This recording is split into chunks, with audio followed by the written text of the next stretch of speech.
Good evening, YouTube. Home Theater Joe here, and as usual, I hope y'all are happy, healthy, and doing well. I made a 9-hour car drive today. Well, three and some change there, three and some change back to look at a home. Very interesting. So, I didn't have a chance today to go more through Kalman and the two panels, the C10 and C1, one being the Evo panel, obviously, the C1. But I want to show you my initial findings because I was actually blown away by what I was getting with the C1 Evo panel in comparison to the C10. So I have two things pulled up here, and this is what I wanted to point out. The C1, excuse me, as we all know, posted an incredible, staggering 834 nits. I mean, and I have dialed in the TV at the 100% white point at 100 nits. I have yet to do 30 and 70 proper, but I will get to that.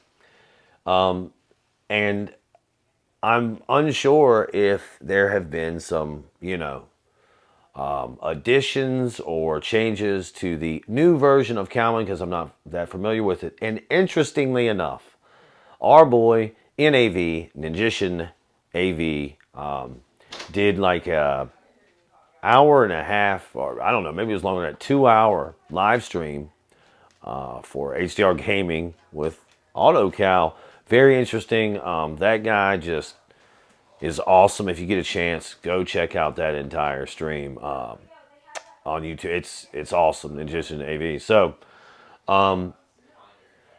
I can be pretty certain right now, though, that it is not the Kalman software, and I'm going to need to go back and rework it and see exactly what's going on. But here's some more interesting numbers I have for you from the C10. Now, as you may or may not be aware of, the C10 is currently running the firmware 4.30.15. I did get it from the LG's Korea website.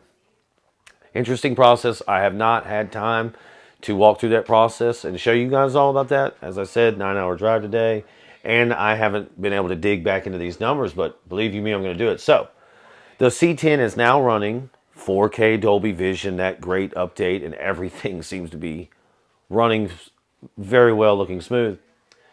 And here's the numbers from that. 761. So the new Dolby Vision firmware update took my peaks down to like from 768 to 761. So hey, who cares about that? It's awesome. But I was thinking that Kalman was the reason for the high, extremely high measurement over here on the C1 Evo panel, WBE panel, whereas the C10 is the WBC panel. So it is definitely not Kalman software that is making the C1 hit that crazy number. In the little bit of work I did with the C10, after running all these numbers and making that crazy long live video, or excuse me, not live, but posting that crazy long video about just playing, yeah, it's definitely the display. It's definitely the Evo panel. Chester, can you go on, please? Sorry, my dog's just hitting stuff, knocking around. It is the Evo panel that is giving us 834 nits. It is not the Kalman software pushing those numbers. So some more work needs to be done. But I'm pretty sure I can be fairly certain that the Kalman software suppressed my 77 C10 for a long time. It suppressed the capability of the display. And it wasn't until I started bypassing the AutoCal program that I got the great numbers that I was starting to get 768. So Kalman still has some issues, but they have changed it. They have done some things, so I got to go back and figure out the best way to run Kalman now.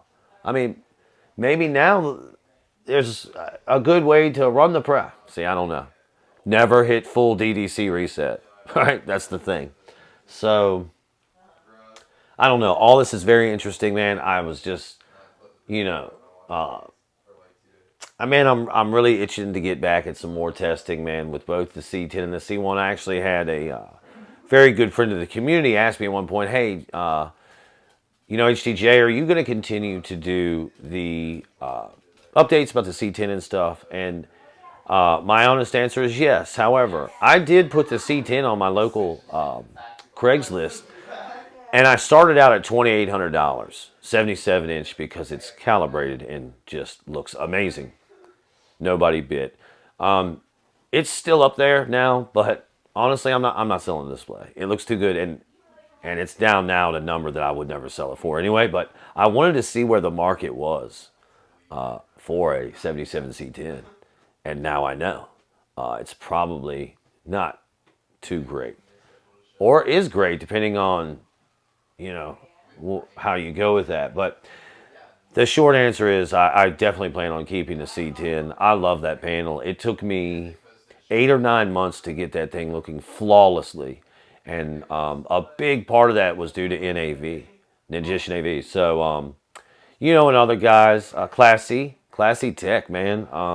Amok for All, Rav Cave, dude. Yeah, dude. There was a lot of guys that were really, really helpful in getting my C10 to where it is, and I'm so confident that I can get this C1 to just some awesome, extraordinary stuff.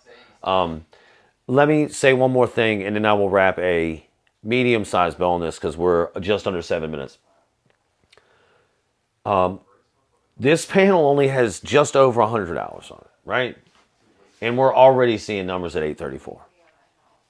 When this thing breaks in, when it's got 1,000 hours on it, when it's got 1,500 hours on it, I know that doesn't sound right because I said when it breaks in, it's already pretty much broken in. I would give it another 100 hours. At 200 hours, I will feel like I can do a calibration and it will hold for quite some time. But what I mean when I say 1,000, 1,500 hours, I believe that number will raise. I believe the display will put out more luminance the more it matures, because that's kind of how these OLED panels work.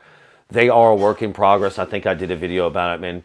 Your OLED panel from day one, it's not going to resemble the same thing, when it's got some good hours on it. And especially if you calibrate. So come on, guys. I'm always saying it. I'm always kicking that dead horse.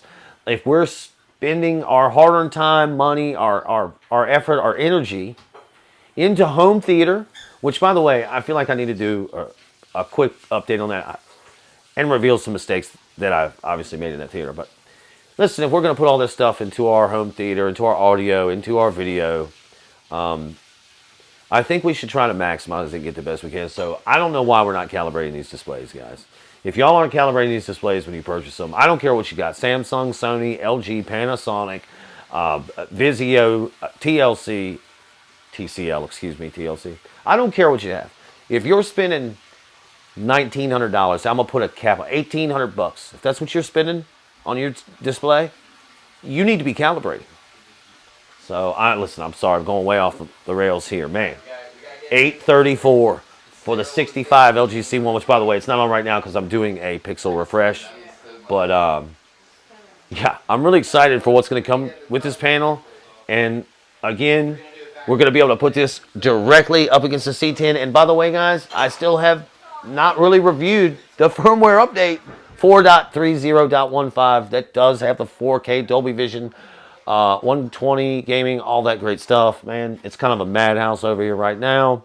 And listen, I'm just excited to be able to sit down and really get to work with all this stuff, man, and share my experience and hopefully come up with some more answers and some more questions. That'd be cool. So right now, I would just like to encourage anyone with any questions or comments, good, bad, or indifferent, please put them down below.